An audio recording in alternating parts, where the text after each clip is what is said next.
ایک بہت بڑا مسئلہ اس وقت صحت کا ہے۔ صحت کا مسئلہ تو ہمیشہ سے بڑا تھا، لیکن فرق یہ ہے کہ یہ مغربی نظام آنے سے پہلے، کیپٹلزم آنے سے پہلے، دنیا میں ہر جگہ ہمیشہ علاج یہ گورنمنٹ کی ذمہ داری ہوتی تھی۔ حیدرآباد میں آئے ہوئے مجھے 40 سال کے آس پاس ہوا، مجھے اچھی طرح یاد ہے جب میں شروع میں یہاں آیا ہوں کہ کوئی آدمی اگر بہت زیادہ بیمار ہوتا تو یہ ہوتا تھا بھائی عثمانیہ ہاسپٹل چلیں، اور واقعی علاج ہوتا بھی تھا۔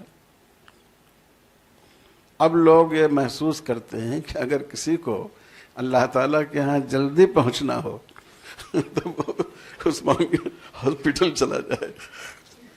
ایسا کیوں ہے؟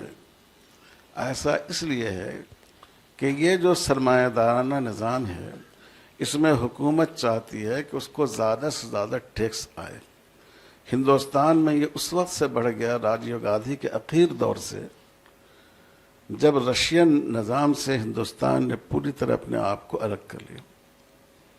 تو سرمایہ دارانہ نظام میں یہ کوشش کی جاتی ہے کہ دولت کا پھیلاؤ نہ ہو بلکہ دولت کا ارتکاز ہو، چند ہاتھوں میں دولت جمع ہو جائے۔ اگر 1 کروڑ روپے 100 آدمی کے پاس تقسیم ہو کر رہے تو گورنمنٹ کو 1 پیسہ بھی ٹیکس کا نہیں ملے گا، اور 1 آدمی کے پاس 1 کروڑ روپے جمع ہو جائے تو گورنمنٹ کو ڈھیر سارا ٹیکس مل جائے گا۔ تو اس لیے اس نظام میں کارپوریٹ سیکٹر کو بڑھایا جاتا ہے۔ اب اس وقت ہمارے ہاں تعلیم اور صحت جو سب سے 2 بڑی بنیادی ضرورت ہے، عملاً اس کو کارپوریٹ سیکٹر کے تحت کر دیا گیا ہے۔ ابھی آپ کو معلوم ہوگا نیو ایجوکیشن پالیسی آئی ہے، گورنمنٹ نے اپنی پیٹھ تھپتھپاتے ہوئے گویا بہت اچھا کام کیا ہو، انہوں نے بیان دیا ہے کہ ہم نے تعلیم کے پرائیویٹیشن کو اس میں آسان کر دیا ہے۔ یہ کوئی خوشی کی بات نہیں ہے، تعلیم کا جتنا پرائیویٹیشن ہوگا تعلیم اتنی ہی زیادہ مہنگی ہوتی جائے گی اور غریبوں کی رسائی سے باہر ہو جائے گی۔ تو اس وقت منظم طور پر علاج کو مہنگا کیا جا رہا ہے۔ آپ ہم سب محسوس کر سکتے ہیں، یہ نوشتہ دیوار ہے، یہ کوئی سوچنے کی، سمجھنے کی، غور کرنے کی چیز نہیں ہے۔ قصداً دوائیں مہنگی کی جا رہی ہیں، قصداً مریضوں کو ضرورت نہ ہو مگر سرجری کی جا رہی ہے۔ تو اور ضرورتیں تو ایسی ہیں کہ اس کو آپ کمی بیشی کے ساتھ برداشت کر لیں گے۔ اچھا کھانا نہیں ہوگا، معمولی کھانا کھا لیں گے۔ 3 وقت کے کھانے کی طاقت نہیں ہے، 2 وقت کا کھانا کھا لیں گے، اس سے بھی آدمی زندہ رہ سکتا ہے۔ لیکن علاج تو ایسی چیز ہے نہیں کہ جو آپ کے اختیار میں ہو۔ تو اس وقت بہت زیادہ ضرورت ہے میڈیکل انشورنس کی۔ عام انشورنس کی بات میں نہیں کہہ رہا ہوں، میڈیکل انشورنس۔ انشورنس کی وہ قسمیں کہ جس میں مال کا تبادلہ مال سے نہیں ہوتا ہے، سروس سے ہوتا ہے، یعنی پیسوں کا تبادلہ پیسوں سے نہیں ہوتا ہے، سروس سے ہوتا ہے یا کسی شے سے ہوتا ہے، اس میں ربا تو نہیں پایا جاتا ہے۔ سود کے لیے پہلی شرط یہ ہے کہ ہم جنس سے اس کا تبادلہ ہو، سونے کا سونے سے ہو، روپے کا روپے سے ہو۔ تو ہیلتھ انشورنس میں آپ پیسہ جمع کرتے ہیں اور اس کے بدلے میں کمپنی آپ کو سروس فراہم کرتی ہے، میڈیسن فراہم کرتی ہے، ڈاکٹروں کی، نرسوں کی خدمات فراہم کرتی ہے۔ اس میں تو ربا کی شرط ہے نہیں۔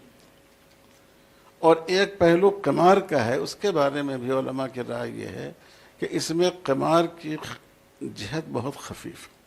اسی لیے ہمارے بعض اکابر علماء جیسے دارالعلوم دیوبند کے شیخ الحدیث تھے، کچھ عرصہ پہلے ان کا انتقال ہوا، حضرت مولانا مفتی سعید احمد صاحب پالن پوری رحمۃ اللہ علیہ، یہ حضرات ہندوستان کے موجودہ حالات میں ہیلتھ انشورنس کو جائز قرار دیتے تھے۔ یہ تو شرعی پہلو ہے، لیکن دوسرا پہلو اس کا ضرورت کا ہے۔ اسلامک فقہ اکیڈمی کی بھی تجویز موجود ہے، اور ابھی پچھلے سال ادارۃ المباحث الفقہیہ جمعیت علماء نے بھی فیصلہ کیا ہے۔ تو ہمارا خیال یہ ہے، یہاں چونکہ علماء اچھے خاصی تعداد میں ہیں، مدارس کی انتظامیہ اور مساجد کی انتظامیہ کو اپنے عملہ کا ہیلتھ انشورنس، پورا فیملی انشورنس ان کا، اس کو کرانے کی کوشش کرنی چاہیے۔ یہ ایک بہت ضروری چیز ہے اس وقت، ورنہ ہم نے دیکھا ہے بہت معزز علماء جن کو لوگ احترام کی نظر سے دیکھتے ہیں، ہاتھ چومتے ہیں، گھر میں کوئی بیمار ہو گیا تو مسجد میں رومال بچھا کر بیچارے اعلان کر رہے ہیں۔ تو اس لیے یہ بھی ایک پہلو ہے۔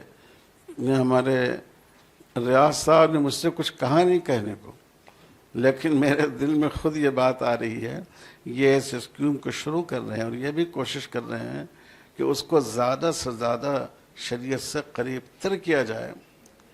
اس کی بھی حوصلہ افزائی کرنے کی ضرورت ہے۔ ہم انشورنس کے دوسرے قسموں کی بات نہیں کر رہے، انشورنس کی وہ قسم جس میں آپ کو پیسہ واپس نہیں ملتا ہے، سروس واپس ملتی ہے۔ تو یہ آج کے حالات میں یہ دونوں موضوع بہت اہم ہیں۔